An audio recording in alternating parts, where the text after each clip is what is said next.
لیکن داڑھی تو مولانا آپ نے بھی اتنی لمبی رکھی ہوئی ہے. الحمدللہ، مگر اپنی مرضی سے رکھی ہے.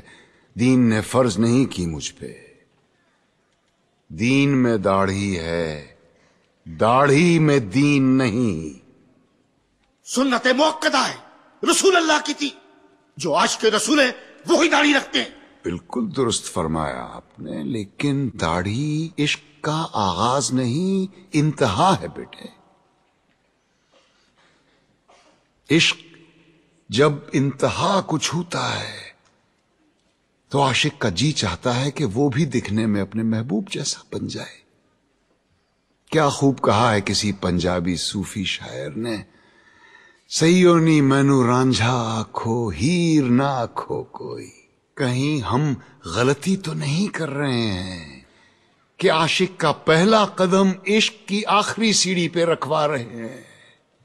کیا وجہ ہے بیٹے کہ اتنے لمبی لمبی داڑھیوں والے 3-3 4-4 حج کیے ہوئے حاجی صاحبان اسمگلنگ کرتے یا جھوٹ بولتے عام نظر آتے ہیں؟ وجہ یہ ہے کہ مجھ جیسے ناسمجھ عالم سارا زور داڑھی رکھنے اور شلوار پہننے پر ہی دیتے ہیں. کہیں ہم غلطی سے عاشق رسول کے بجائے عاشق ابو جہل تو نہیں پیدا کر رہے ہیں؟ کیونکہ داڑھی تو ابو جہل کے بھی تھی، لباس بھی وہی تھا جو رسول اللہ زیب تن فرماتے تھے. ترتیب الٹی ہے بیٹے. پہلے ظاہر نہیں، پہلے باطن کو ٹھیک کرو. اندر آگ لگاؤ، باہر خود بخود آئے گی. ورنہ یہی ہوگا کہ لوگ حرام کی کمائی جیب میں ڈالے حلال گوشت کی دکان ڈھونڈتے پھر رہے ہوں گے.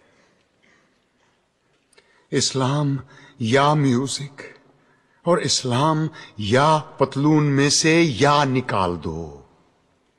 یہ مت بھولو کہ اس ملک میں اسلام کی سب سے زیادہ خدمت 2 ایسے آدمیوں نے کی ہے جن کے داڑھی بھی نہیں تھی اور جو کوٹ پتلون پہنا کرتے تھے، محمد علی جناح اور علامہ اقبال. آج تم بڑے فخر کے ساتھ ان دونوں کے نام کے ساتھ رحمت اللہ علیہ لکھتے ہو.